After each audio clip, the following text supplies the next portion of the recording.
Vamos a invitar a Jaime Luz a hablar un poco de él, que ya es bastante conocido, nos ha estado acompañando toda la jornada, pero vamos a conocer un poco más a profundidad su ficha personal y profesional. Jaime Luz es escritor, columnista y analista financiero frecuente de temas financieros y políticos en periódicos y revistas nacionales e internacionales. Consultor en mercado de valores de la Corporación Andina de Fomento, profesor y expositor internacional en temas de mercado de valores y culturalización, entre otros destacados logros profesionales. Posee un máster en Administración de Empresas. Es graduado con honores del Programa de Maestría para el Desarrollo de la Universidad Católica Boliviana y el Harvard Institute of International Development. Graduado en Relaciones Internacionales del Colgate University. Fue operador bursátil en la Bolsa de Valores de Nueva York, coautor de la Ley del Mercado de Valores de Bolivia, también vicepresidente del Naval Securities, banco de inversión con sede en Nueva York, Estados Unidos. Fue gobernador interino del Departamento de La Paz, asimismo fundador y gerente general de la PIU.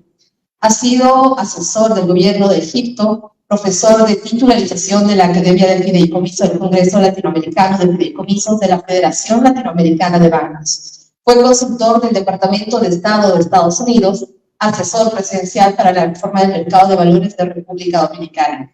Es autor de la nueva ley y nuevos reglamentos del mercado de valores de República Dominicana, consultor en mercado de valores de la Corporación Andina de Fomento.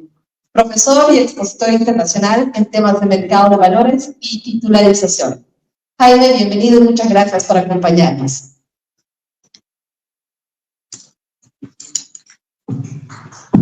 Gracias.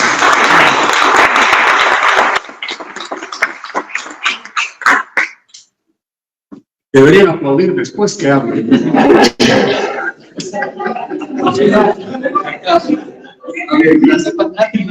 Voy a tratar de usar micrófono, creo que me escuchan bien, ¿no? Bien. A ver, la verdad es que tenía algunos temas desde ayer que preparé para hablar hoy, pero después de todo lo que he escuchado, he dicho voy a hacer un cambio. Hacer un cambio y para de alguna manera recoger todo lo que se ha dicho y tratar de direccionar las cosas de una forma diferente de lo que se debe hacer, creo yo. A ver, había un gran escritor, historiador, Brian Lewis, y él decía cosas muy interesantes de la historia de los países. Pero él dijo algo muy interesante una vez. Dijo, hay dos tipos de países en el mundo. Los países que se preguntan, ¿qué hemos hecho mal? ¿Qué hemos hecho mal? Países que han tenido grandes crisis. Japón, Vietnam.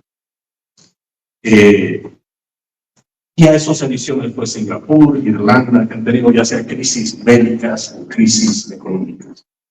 Pregunta, ¿qué hemos hecho mal?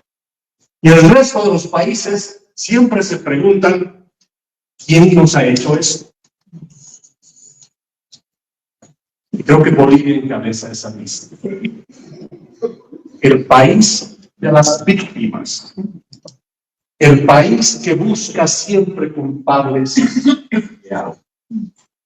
Entonces, creo que nosotros los bolivianos, con una visión hacia el bicentenario, debería ser que empecemos a cambiar la pregunta. No de quién nos ha hecho esto, sino a qué, en qué hemos hecho mal. Creo que eso es fundamental. Ahora, me ha estado llamando mucho la atención en las últimas semanas, por ejemplo, cuando vemos que ya nuestra economía está clarísimo, ya no está funcionando bien. La verdad que nunca funcionó bien. Ya les explico por qué. Pero ya sentimos en el bolsillo que nos está funcionando bien. Y cuando se le pregunta al gobierno, ¿qué está pasando? En vez de responder el gobierno de la forma que hemos hecho mal, ¿no es cierto? El gobierno que dice, ¿quién nos ha hecho esto? Por eso, no, falta gasolina por los especuladores. No hay dólares porque los bancos. No hay esto porque es. No hay esto porque... O sea, siempre buscando un culpable. El modelo económico, social, comunitario y productivo, hemos escuchado algunas intervenciones ahora en la tarde, nos habla de un mecanismo donde se va a capturar excedentes y riqueza, para capturar riqueza. El Estado se la va a apropiar y la va a redistribuir a través de dos canales. Uno, hacia las empresas, ¿cierto? Entre las empresas estatales y también las empresas privadas, a través del crédito productivo y de vivienda social, que significa que la banca tiene que prestar una tasa de interés muy por debajo de la que debería ser. Es decir, usamos el patrimonio de los bancos para redistribuir riqueza. Y el otro canal son los bonos. Pancito Pinto, Bonazul Duri, etcétera, etcétera. ¿Para qué? Para luchar contra la pobreza y tener un país donde podamos vivir bien, con mayor igualdad. Eso es lo que está escrito en el Plan de Desarrollo Económico Social 2025. Entonces, si tienes un modelo que lo que hace es capturar riqueza para redistribuirla, pues te funciona muy bien mientras esa riqueza o ese excedente lo tienes de algún lado. Y le toca al gobierno, además por actividades realizadas en el ámbito de hidrocarburos, décadas antes del 2006, porque muchos de los campos petrolíferos fueron descubiertos en los 70. Se da el hecho de que se puede exportar mucho gas. Exportaciones que llegan hasta más de $6,000 billones al año. Y como el gobierno tenía la posibilidad de, bueno, todavía la tiene, de capturar el 85% de ese excedente, pues el Estado se encuentra con 5,000, 4,500, 5,000 millones por aquí, de dólares todos los años para entregar a las regiones, para redistribuir. Entonces, cumple su rol del modelo económico, social, monetario y productivo. Redistribuyó riqueza. Sí. Por eso hay la sensación de que estamos bien, la clase media ha crecido. Pero, aquí viene el tema, lo que me preocupa, es que justamente ese modelo, en su nombre, dice que va a redistribuir riqueza.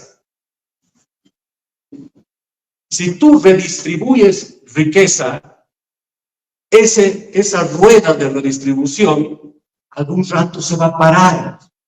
¿Cuándo se va a parar? Cuando ya no tengas más riqueza que redistribuir. Porque el modelo de redistribución de riqueza es una torta, ¿no?, donde la vamos a cortar dando más a los de la izquierda, quitándole a los de la derecha. Pero es la misma torta. Es la misma torta. Entonces, el problema del modelo es que nació con una fecha de expiración. La fecha de expiración era cuando ya no haya mucho para distribuir. Y esa fecha de expiración fue el 2014, cuando empieza a caer la producción gasífera del país. Entonces, como los gastos y la redistribución de riqueza tiene que mantenerse, como ya no tengo estos excedentes del gas, ¿de dónde saco plata? Me tengo que endeudar. Pues el gobierno reemplaza al gas por deuda. Se empieza a endeudar de afuera y de adentro, pues se llama deuda interna. Y cuando tú te prestas mucha plata, ¿cómo se presta el gobierno plata? No es que va a buscar a señor oficial de crédito del Banco Central, vengo a calificar por un crédito. No. El ministro llama al Banco Central y dice, quiero 10,000 millones de bolivianos mañana. Y el Banco Central, como va a recibir la orden, porque eso de que el Banco Central de Bolivia es independiente, son historias. Un Banco Central independiente me diría, sí, ministro, te has equivocado, vos no hablas conmigo, le cobra a él. No, aquí es, no, papito, ¿qué necesito? Entonces, si tienes un Banco Central que es así, tiene prácticamente dos maneras de conseguirle los 10,000 millones al ministro para mañana. Uno es empiezo a imprimir, ¿no? Porque esa es la magia que tienen los bancos centrales. Pueden fotocopiar dinero. O sea, nosotros hacemos eso y nos meten a la cárcel. Pero el Banco Central lo hace y le aplauden. El gobierno tiene privilegios por encima de nosotros, obviamente. El Banco Central es el único que puede falsificar dinero, digo yo, sin que lo metan a la cárcel. Pero bueno, entonces, o imprime el Banco Central, que es una salida, o la segunda es, bueno, ¿qué hago? Bueno, venderé los dólares o venderé el oro, como ahora, para conseguir plata y darle al Señor. Entonces, ese efecto, ¿no? Es que de tus 15,000 millones de reservas que tenías, las has bajado debajo de los otros.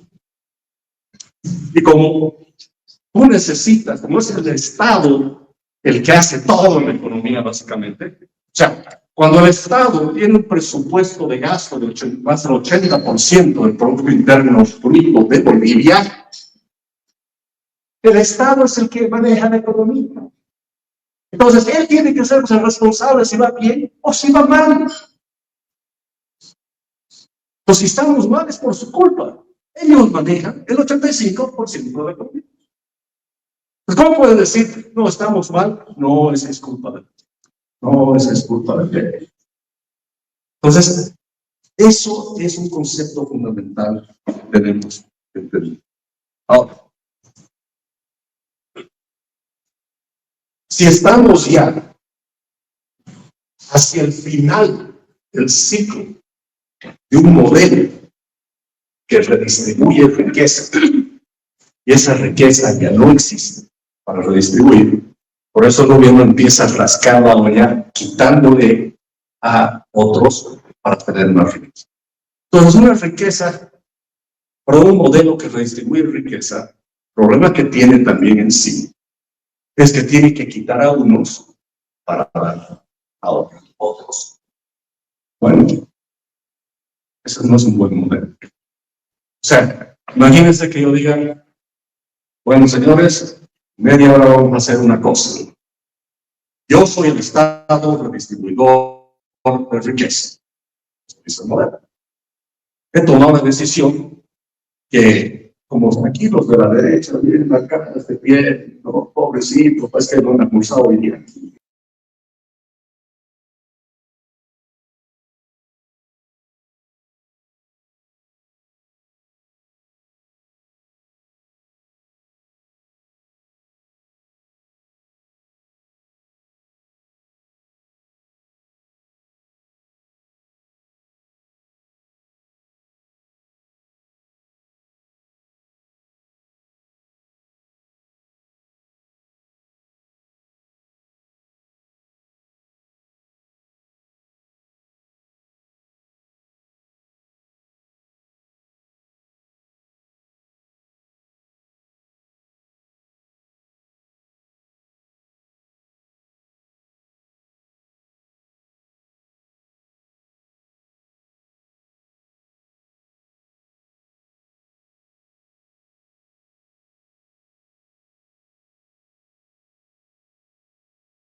Además, la pobreza, les repito, es natural, por lo que les acabo de decir. Y ustedes dirán, ¿cómo hemos logrado entonces eliminar la pobreza?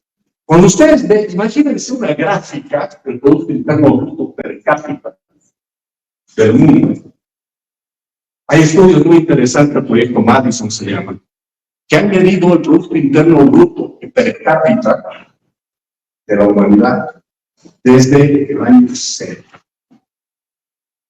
O sea, hay 2024 años de estudios. Y se ve que en el año 0, desde el año 0, el ingreso per cápita del mundo era de $300. Suena alto, y se mantiene en $300 por siglos. Nada cambia. Y sin embargo, aparece una fecha, 1750, donde eso se da la vuelta y hay un crecimiento en el ingreso per cápita de más de 2000%. Y desde entonces sigue creciendo todos los años. O sea, la pobreza empieza a eliminarse. ¿Y qué evento pasó en 1750? Revolución La revolución industrial. Se inventa la máquina de vapor, las máquinas textileras. Es decir, esos inventos hacen que seamos más productivos. Y si eres más productivo, obviamente hay más crecimiento, hay más creación de riqueza. Entonces, esto que les acabo de contar, en resumen, es para demostrarles históricamente y económicamente que la pobreza es natural. Es el estado natural del hombre. Y solo cuando trabaja, inventa, produce, se genera riqueza. Entonces, ¿la conclusión cuál es? La pobreza es natural y la riqueza es artificial. La riqueza está creada por el hombre. Entonces, si esa es una conclusión, y yo creo firmemente en eso, veamos Latinoamérica. En Latinoamérica, a ver, Cuba, hace 60 años, estaba entre los países más ricos del mundo. Cuba, hace apenas 60 años. En 1895, Argentina era el país más rico del mundo. Argentina, nuestro vecino. No estoy diciendo que estaba en décimo, el número 1 en capital. Japón estaba en el puesto 40.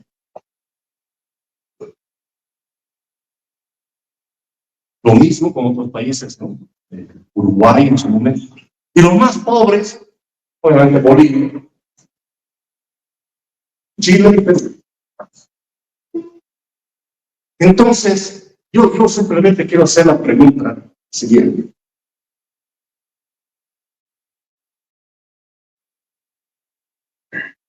Si fuimos ricos alguna vez, disculpen que lo ponga como la pongo, ¿qué carajos ha pasado?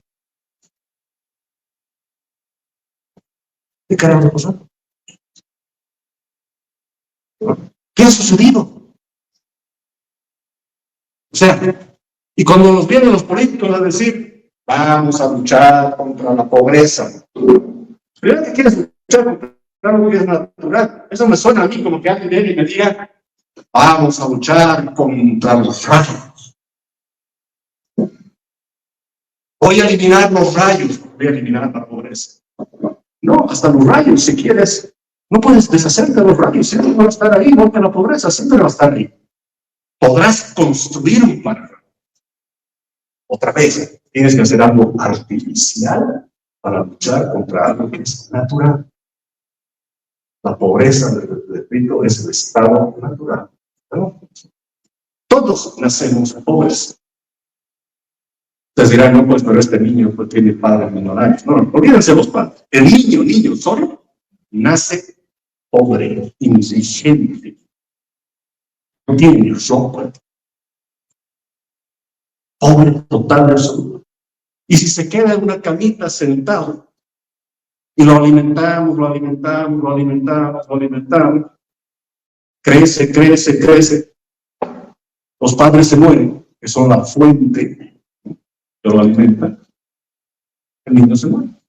Si no aprende a trabajar, si no genera él su propia riqueza. Entonces, podemos hablar mucho de esto, pero al final, creo que la pregunta no debe ser ¿por qué somos pobres? La pregunta debe ser ¿por qué no somos ricos? ¿Por qué no somos ricos? Y no debería ser difícil encontrar la respuesta. ¿Por qué? Porque fuimos ricos alguna vez. Pues deberíamos ver un poquito para atrás qué pasó. ¿Cuáles son las fuentes de generación de riqueza? Y una de las primeras cosas que uno encuentra es el Estado. Y yo digo Estado-gobierno. ¿Ya? Se vuelve fundamental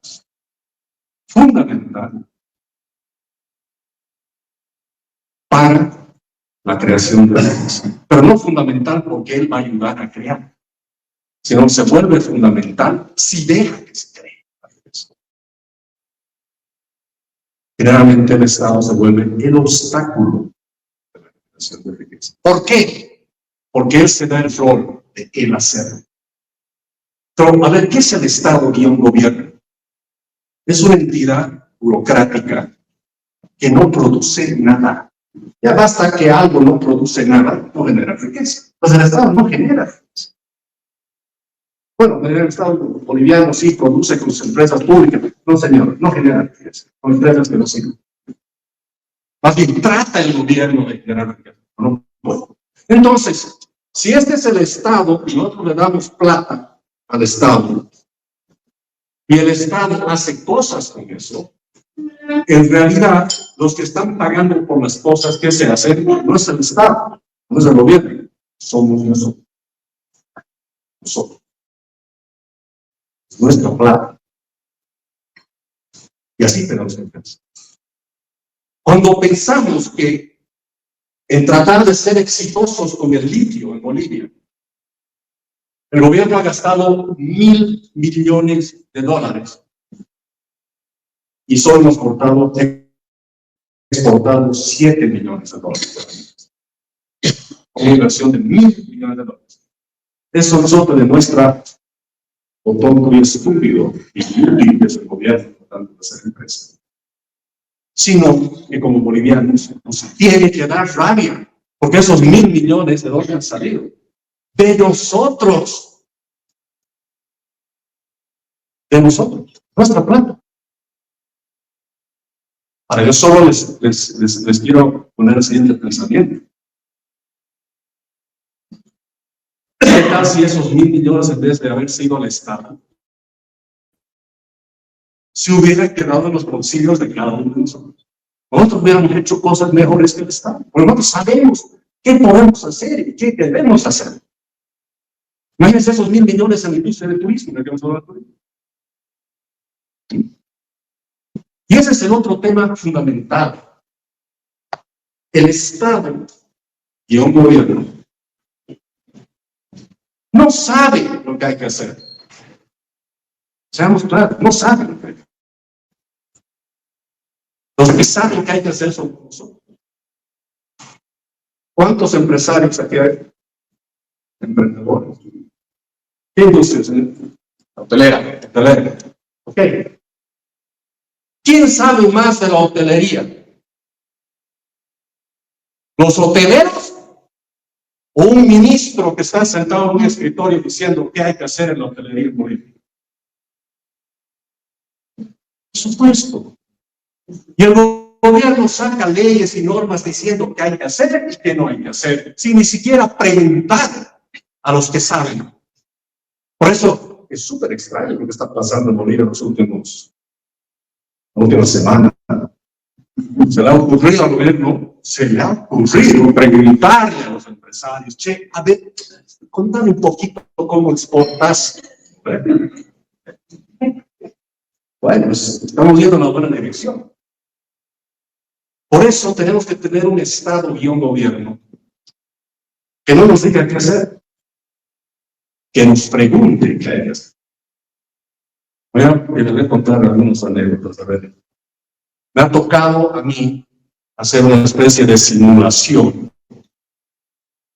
con partidos políticos importantes, no hay varias personas y varios potenciales candidatos. Hacer la simulación, si tú eres presidente, ¿qué harías? Entonces aparece el de cierto partido y hablan 2 horas de que hacer esto y el otro, y el litio, y las exportaciones, y el otro, que esto, que lo otro. Yo estaba al final. Entonces habla adelante y me dice, bueno, ¿usted qué haría si fuese presidente? Yo les digo, nada. ¿Cómo? Nada. Yo lo que haría es invitar a los empresarios, a los emprendedores, a los que saben cómo hacer las cosas, a que pasen a la oficina, se sienten y ellos me digan a mí qué hay que hacer. No les puedo ofrecer nada. No sé. En caso yo soy soyero, para ofrecer algo a la soya. En caso yo soy minero, para decir la minería, hay que hacer esto y hay que quitar eso. No tengo idea. Claro, no fue una respuesta políticamente correcta también. Es más, le digo, vas a perder siempre el candidato porque a los bolivianos les encanta que nos ofrezcan cosas. Pero es así como funciona. Entonces, al final, y por lo que he escuchado esta mañana también, y estoy totalmente en la vía de ese pensamiento, que ya no hay eso de izquierdas y de esto. Yo creo que el ámbito de la política económica y social hay que dividir también en 2 bancos. No izquierda y derecha, sino más Estado o menos Estado. Entendiéndose por más Estado, que el gobierno haga todo, y nosotros esperamos que el gobierno nos haga. O menos Estado, más bien, mientras menos haya, mejor. Seamos nosotros los que hagamos. A mí me preocupa cuando reunión de gabinete, le va al presidente mañana, van a ver qué se va a hacer con tal tema. Se van a sentar en 2 horas a decidir nuestro futuro. Y como la plata no es de ellos, es fácil tomar decisiones pues, con plata ajena. Suena muy bonito decir, caramba, es una barbaridad en Bolivia que para hacer maestrías hay que pagar. Debería ser gratis. Bueno, si se trata de eso y es lo bueno, yo propongo algo. Haremos gratis también el alojamiento en los hoteles. Haremos gratis la comida también. Haremos gratis todo, pues así somos felices. Suena bonito. Por eso se dice el socialismo acaba cuando se acaba la plata de los demás. Porque el socialismo lo que hace es redistribuir esa riqueza y cuando se acaba, pues se acaba. Por eso el socialismo necesita pobres. Porque los pobres se sienten encantados con ese mensaje lleno de yo les voy a dar todo. Suena lindo, suena bonito. A ver, un modelo económico donde todo es gratis, no se paga por nada, donde si yo quiero, suena maravilloso, pues. Pero el paraíso terrenal, ¿no es cierto? Hermoso. Pero ese modelo económico creo que no es apto para los humanos. Que los humanos, capaz algunos alienígenas pueden vivir así. Nosotros no podemos, que nosotros queramos o no, y en esto siempre discrepo con mis grandes amigos. Cada uno está buscando un interés. Si ustedes me dicen que se levantan todas las mañanas a decir, voy a trabajar por el amor a la patria y para eliminar la pobreza del mundo. ¿Quién se levanta así en la mañana?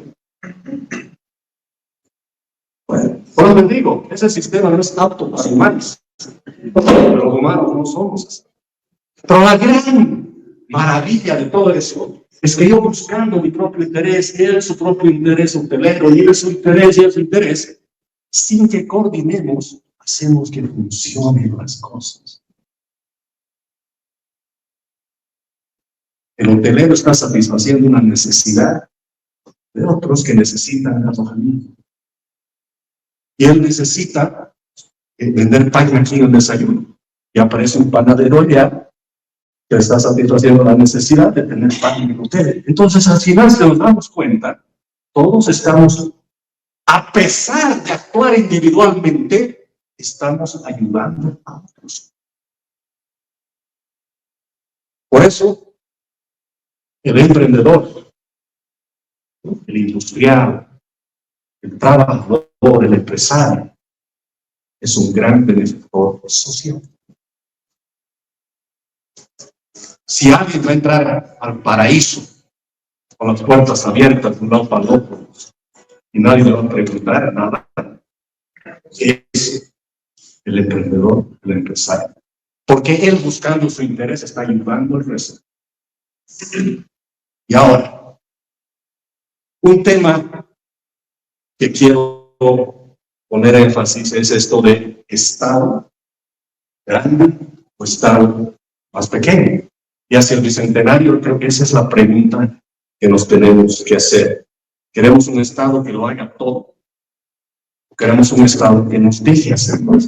He escuchado hoy con mucha atención ideas interesantes. Desde, caramba, deberíamos hacer la gastronomía y deberíamos hacer un gusto aquí y deberíamos exportar esto y exportar el otro. Alberto, ¿verdad? El claro, deberíamos hacer el turismo, deberíamos hacer esto. Ideas nos sobran. No es cuestión de ideas. El tema es que nos dejen hacer eso. El tema es que el Estado me deje hacer eso. Bueno, quiero poner un restaurante. Ok. Tiene que poner su empresa, tiene que ser su SRL. También hay que cumplir normas, por supuesto que sí. Sí, pero no normas que me tardan meses o años de conseguir la licencia de esto, la licencia del otro. Y es más, resulta que ya he logrado poner mi negocio, no sé, exportador de carne. Y tienes el impuesto de esto, el impuesto del otro, y el impuesto de la corrupción. Y la burocracia y la pérdida de tiempo. Y resulta que dices, ok, voy a invertir $300,000 para vender carne aquí 2 meses, y en 1 mes y medio sale un decreto diciendo que se acaba de prohibir la exportación de carne. ¿Cómo puedes hacer negocios así? Si el futuro de Bolivia, como se ha mencionado ahora también, está en la agroindustria, ¿no? Sí, pero cada 5 años vamos a evaluar si has cumplido la responsabilidad social de la tierra, porque si no te la voy a quitar. Bueno, entonces, ¿quién quiere invertir? Pues en un país donde cada 5 años hace un reset en seguridad política. Entonces, eso es, creo que más Estado de nuestro. Y yo creo, cambiando a otro tema que quiero tocar, que es importante en la visión hacia 2025, que empecemos también a reflexionar y a aceptar ciertas verdades, porque vivimos en una mentira constante. La primera mentira es que la pobreza, como les decía, no hay que luchar contra eso. No, la verdad es que hay que liberar la pobreza, no luchar contra eso. La otra verdad es que todos los bolivianos, queramos o no, y el senador Rodrigo Paz dijo algo muy interesante esta mañana. Él dijo, en el alto son todos capitalistas. Y eso me lleva a pensar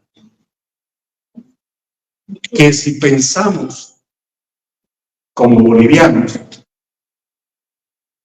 los bolivianos somos muy antagónicos entre nosotros, peleamos mucho, discutimos mucho,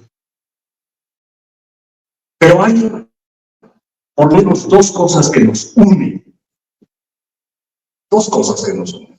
Puede ser que me equivoque, fue una tercera, cuarta, no sé también, pero por lo menos hay dos que nos unen, pero con mucha fuerza. Uno es nuestro apoyo a la selección nacional. Como mete gol, todos gritamos gol. Todos actuando individualmente sin que nadie nos diga, por favor, griten gol cuando meta gol. Se imagina que sale un decreto, ley, una ley. El gobierno ahora va a reglamentar cómo se grita gol en Bolivia, ¿cierto? Porque el Estado hace eso. Cosas que nosotros naturalmente podemos hacer normalmente, nos viene a reglamentar. Entonces, el gol de las elecciones nos une. No importa raza, color, estatus social, nos une. Y hay una segunda cosa que nos une. El amor por la propiedad privada.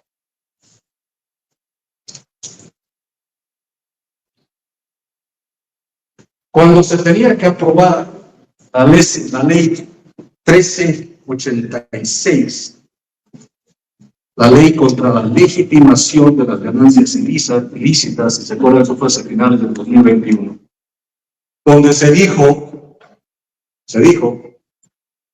se van a registrar los bienes, necesitamos información, y sin necesidad de orden judicial, el Estado puede quitar la propiedad, puede embargarla. Va a haber escuchas secretas para ver quién tiene, quién no tiene. Se va a perseguir a la gente, se va a meter a la gente a la cárcel. Se va a presumir que todos son terroristas, narcotraficantes, hasta que no demuestre lo contrario.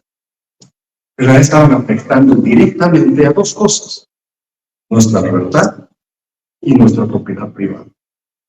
¿Y cuál ha sido la reacción de los bolivianos? Sin que nadie nos convoque. Porque hay protestas así, ¿no? Es que alguien dice, che, por favor, vayan de tú, o si no nos vamos a montar, ¿no? Tienen que ir a protestar. Aquí nadie nos ha convocado. Y en apenas 72 horas, cuentapropistas, gremialistas, empresarios privados, comités cívicos, sindicatos, masistas, no masistas, han salido a protestar y decir, esto no te vamos a permitir. Al gobierno le hemos dado un mensaje durísimo. Puedes hacer lo que quieras, pero no me vas a tocar el bolsillo, no vas a tocar la propiedad privada. Por eso yo digo, en Bolivia no hay futuro para el comunismo y el socialismo. Al menos que sea por la fuerza. Que nadie va a entregar su propiedad privada por magia. Al menos que sea por la fuerza. Y ya estamos viendo en Bolivia cómo por la fuerza nos están quitando cosas. No nos damos cuenta, pero poco a poco te están quitando cosas. El hecho que solo haya una aerolínea estatal y no haya otras, ¿qué efecto ha tenido? Ha subido el precio de los pasajes. ¿Sí o no? Ha subido al servicio. No solo que hay un mal servicio, sino que al el pasaje a costar más, significa que yo de mi propiedad privada tengo que darle más a la aerolínea. Indirectamente te están quitando tu propiedad privada y vos ni te das cuenta. Cuando por el otro lado, de manera más directa, los que ganan más de 13.500 bolivianos ahora tienen que hacer un aporte de tanto porcentaje. ¿Por qué? Porque yo he decidido que es así. Están quitando tu propiedad privada. O cuando tú importas un automóvil que en origen vale $10,000, 0 kilómetros, pero en Bolivia, después de impuestos y un montón de aranceles y cosas, te vale 30. Ese 20 adicional, gran parte se lo lleva el gobierno.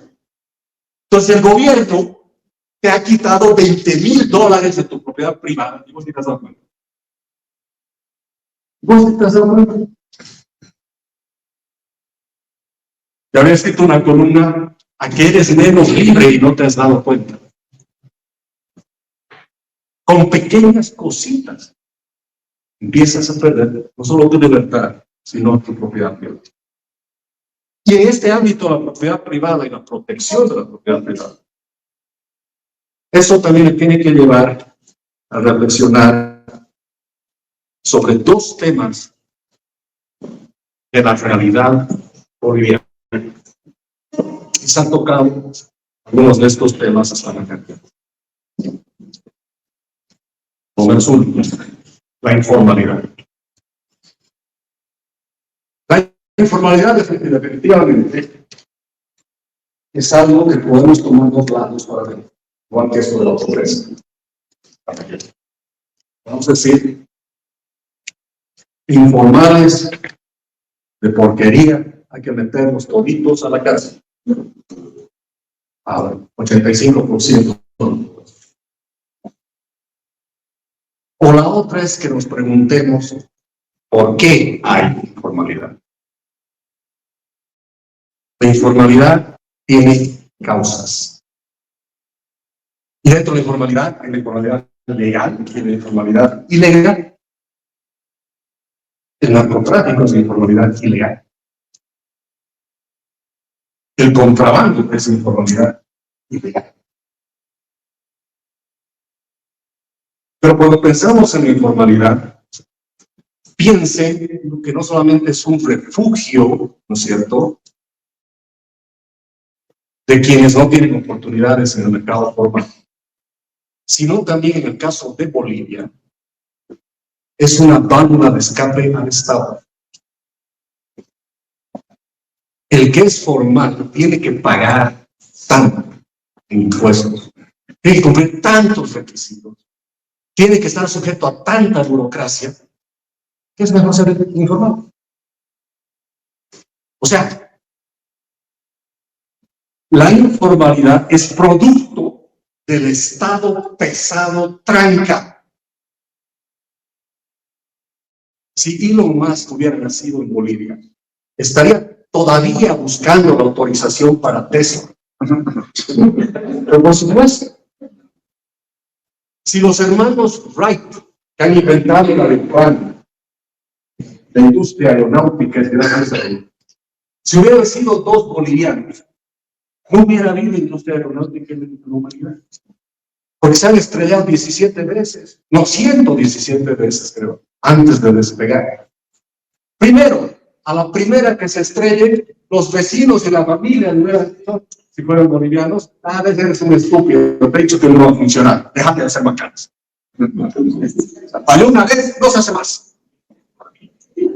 Primero. Segundo, seguro el Ministerio de Transportes va a sacar una ley diciendo nadie va a intentar volar, caramba, porque eso es peligroso. ¿No? Pregúntense, les hago esta pregunta, presento esa idea, porque simplemente pregúntense en qué países hay más invenciones, hay más innovación, hay más creatividad. ¿En qué países? ¿En países comunistas de izquierda o en países que son más bien capitalistas? Entonces, como ellos tienen la posibilidad de inventar, crear, es más, no crean solo para ellos, crean para el resto del mundo, incluyendo para los comunistas. Los socialistas comunistas usan Wi-Fi, Internet, tienen iPhones. Nunca se preguntan de dónde viene ese separatismo. O sea, la creatividad del capitalismo genera riqueza. Y en el tema de los informales, pensemos que la informalidad, estoy muy de acuerdo que hay mucho de mercantilismo, que no es un capitalismo evolucionado, pero va hacia un capitalismo. La informalidad es en realidad el libre mercado tratando de florecer. Es como el libre mercado es como el agua que se mueve. Y si le pones rocas por todos lados, trata de esquivar y dar vueltas. Y aunque le pongas la piedra más grande, algo va a encontrar para moverse. Entonces es un libre mercado imperfecto. Entonces, si tenemos el 85% de informales en Bolivia, que a pesar de todo lo que podemos decir de estos desgraciados, al final cada informal es igual que cada uno de nosotros. Es un hombre de negocios, tratando de hacer. Entonces nos ayudemos a hacer negocios. Y eso no se hace metiendo a la cárcel a los informales. Mi visión es que no tenemos que ir a los informales y decirle, ahora te vamos a meter a la cárcel si no das factura. Si tenemos esta cantidad de formales así chiquitita y esta cantidad de informales así grandota, tampoco nosotros los formales podemos estar gritando a los informales, van a ver ustedes, tienen que venir conmigo. Y nosotros les estamos gritando como en un barco que se está hundiendo, donde nos dan latigazos por atrás, estamos diciendo, pero ellos que están allá también tienen que venir aquí. Cuando la realidad debería ser, nosotros que estamos aquí, nos están latigueando, deberíamos estar en condiciones de trabajar como la de ellos. Entonces, ¿qué significa eso? Bajemos aranceles, bajemos impuestos, bajemos burocracia y hagamos que la opción de ser formal sea mejor que la opción de ser informal. Eso es lo que tenemos que hacer. Y eso nos tiene que llevar a pensar, es una idea que yo ando siempre diciendo, que pensemos de que los informales son hombres de negocio, los tenemos que ayudar para que los dos tengamos las mismas condiciones y compitamos en igual de condiciones. Eso es quitando al Estado los impuestos y los aranceles. Y eso significa que esos hombres de negocio también son capitalistas. Y hay que ayudarlos a que sean mejores capitalistas. Y ahí es cuando hablo del capitalismo popular. Capitalismo que viene desde abajo. No pensemos el capitalismo que son estos burgueses que se llenan de plata y algo nos va a llegar a nosotros. No, porque esto es el capitalismo desde abajo. Una mujer que está haciendo negocio de comprar chicles y obviamente hay que repensar el capitalismo no con las teorías y las definiciones de Karl Marx. No, el capitalismo es el que es dueño de los medios de producción. No existe. Yo soy más weberiano en esto, más Weber, que decía, bueno, al final de cuentas, el que compra algo pone capital, pero al final pone capital. Y lo vende después más caro. Bueno, genera capital, genera rentabilidad. Eso aumenta su pequeño patrimonio. Bueno, es capitalista, pues. O alguna vez alguien ha dicho, capitalistas son los que ganan de tantos millones para arriba y los que ganan de aquí para abajo no son capitalistas. ¿No? Todos somos capitalistas. Entonces, más bien reconozcamos que en la realidad los bolivianos es que todos somos capitalistas, y si somos capitalistas imperfectos, pues ayudemos a hacer más un capitalismo. ¿Por qué no podríamos, por ejemplo, como sucede en Estados Unidos, trabajar en una empresa y que nos paguen un salario, 95% de nuestro salario en efectivo y 5% en acciones de la empresa en la que trabajamos? Y al final somos socios también de la empresa. Y rompemos el antagonismo de empleado y empleado. Yo he tenido la gran fortuna de trabajar en el exterior. Y trabajando en el exterior en países donde estas cosas se creen y se practican. He trabajado en varias empresas y resulta que en varias empresas me han pagado conexiones. 30 años de acumular eso, y lo digo sin ningún temor a decirlo y sin ninguna vergüenza, he solucionado mi jubilación. Sin ningún dinero. Solo porque el sistema desgraciado capitalista me ha dado la oportunidad que yo participe de ese capitalismo. Entonces, mi propuesta es, repensemos las cosas.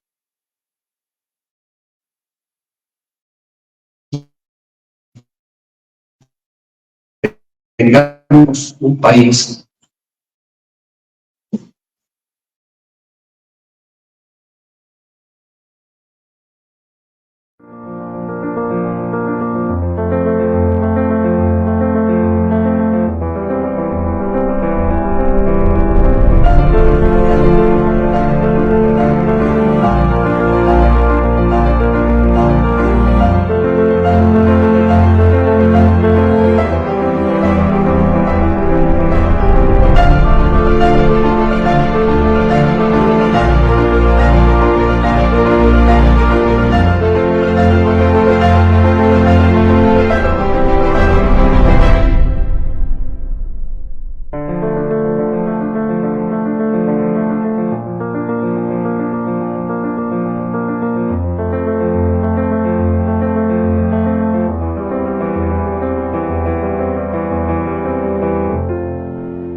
uno de los hombres más ricos del mundo. Billonario. Muy odiado por muchos. ¿Por qué? Porque es billonario. Una fortuna de más o menos 105,000 millones de dólares. Y dicen los de izquierda, son 105,000 millones que le ha quitado a los trabajadores. O sea, es decir, él como empresario, ¿no?, le ha quitado eso a los trabajadores, por eso él lo tiene, por eso debería haber quedado con los trabajadores. Pero sin embargo, eso sería su misión. Sin embargo, Bill Gates tiene 105,000 millones de dólares. Y en un cálculo que yo he hecho, que no es nada científico, por eso mato la industria de software, cuánto produce, cuánto hace aquí, cuánto hace allá. Que es 103,000 millones de dólares.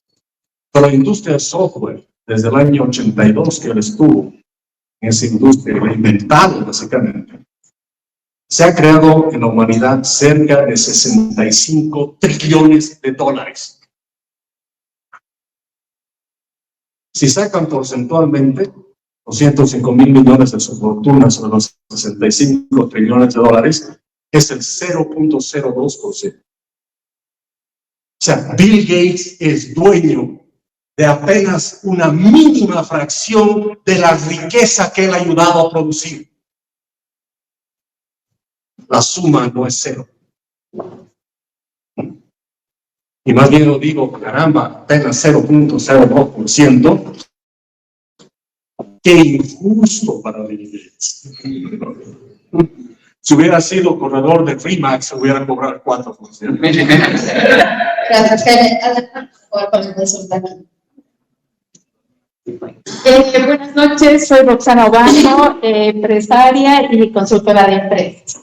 Y agradezco este espacio y el haber estado esta mañana instruyéndonos con información que incrementa el riesgo que vemos en nuestras empresas y el temor, porque de pronto vemos que el dólar definitivamente se va incrementando todos los días, no hay posibilidad de competitividad con ese nivel de diferencia o brecha que hay entre el mercado o el tipo de cambio oficial en paralelo.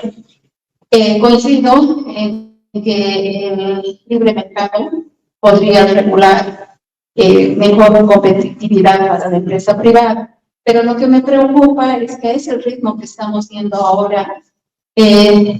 ¿Cuánto más vamos a poder sostener? O sea, uno ve las publicaciones de la calificación del riesgo país y estamos ya en el último rango, estamos a punto de ser insolventes. Curiosamente, esta mañana han dicho que tenemos aprobados créditos por $3 millones. No creo que nos desembolsen, justamente por el riesgo país. Entonces, soñar con una agenda para el 2025 en las condiciones en las que está, sin que haya un cambio inmediato, es muy preocupante. Entonces, ¿en qué medida y cómo el sector privado podría un poco allanar caminos que puedan minimizar estos riesgos para que demos continuidad al país? O sea, veo mucho riesgo país. Bueno, definitivamente somos uno de los países, a ver, el riesgo se mide en puntos básicos. 2.000 puntos básicos tenemos de riesgo. Mientras más puntos tienes, más riesgoso eres.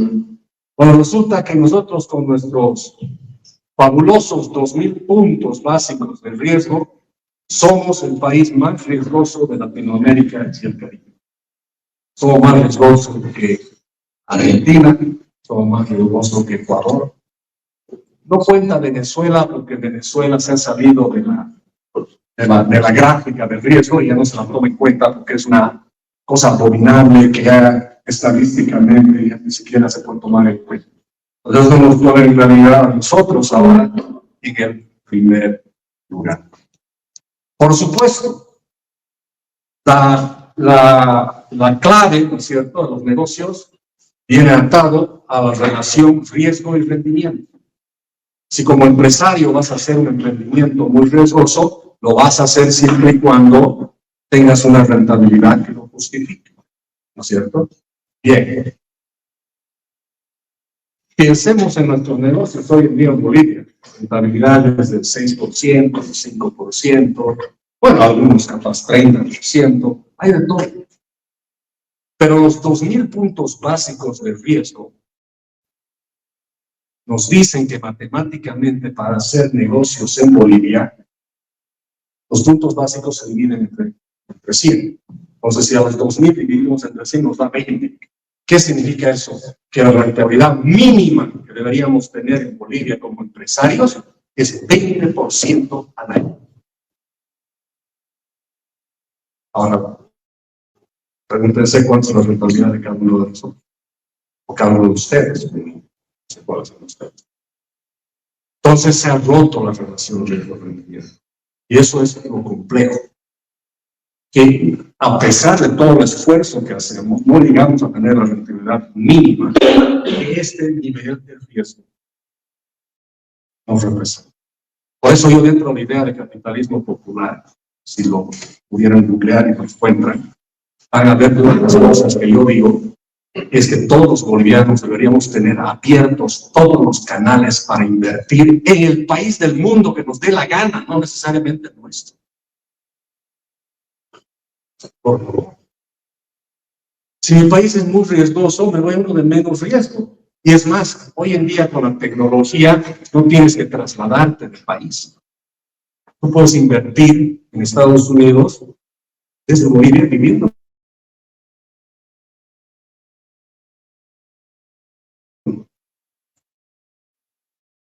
Pero ¿por qué no se puede? O sea, digo, se podría, ¿no?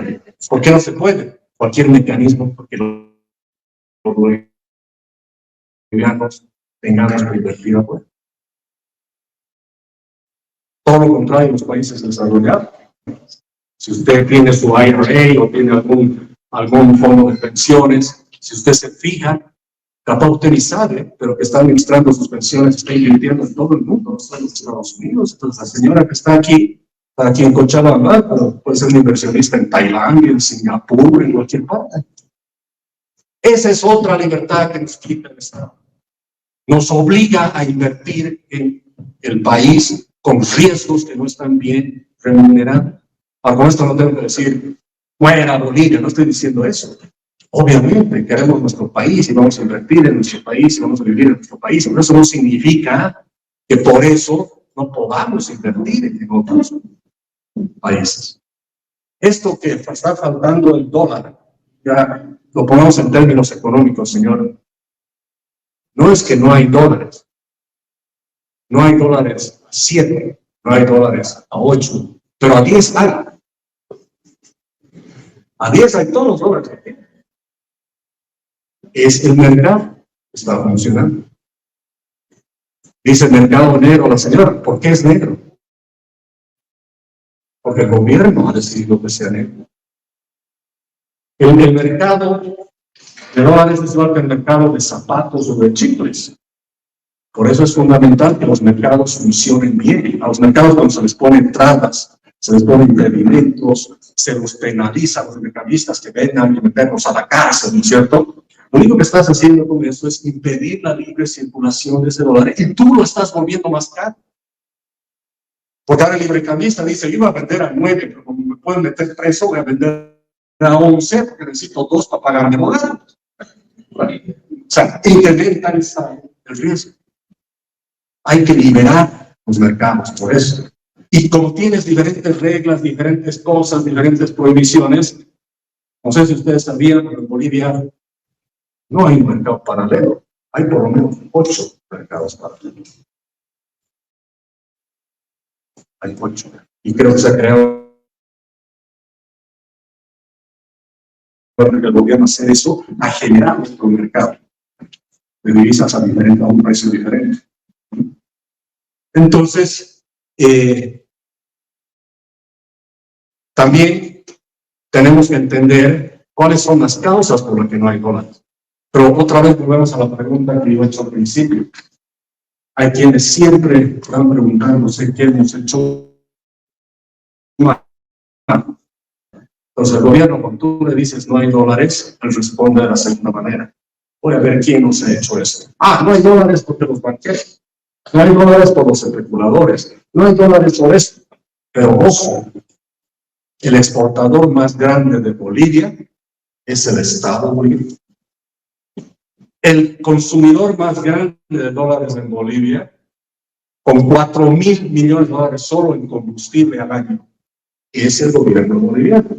El que maneja el 85% de la economía boliviana es el gobierno boliviano. Entonces no me eches pues la culpa a mí de los problemas económicos que hay, porque no hay dólares, y tú eres el que se los gasta. Por eso es bien importante que esta reunión con empresarios, lo cual creo que es muy importante que se haya dado, porque los empresarios siempre han sido vistos por este régimen como los enemigos. O sea, la reunión entre el gobierno y Lucifer que se ha dado es muy importante, es un gran paso. Lamentablemente, seguro me he escuchado criticar mucho las medidas, creo que no son las adecuadas, pero lo más meritorio de la reunión no son los 10 puntos, sino es el hecho que están conversando. Y el gobierno está actuando de la manera que yo estoy diciendo. No digas tú qué hacer, pregúntale a los empresarios qué necesitan. Lo único que yo espero con todo esto, que este diálogo sea realmente transparente, sincero, y al final se haga lo que los empresarios sugieran. Gracias, Sayed. Le damos un fuerte aplauso, por favor.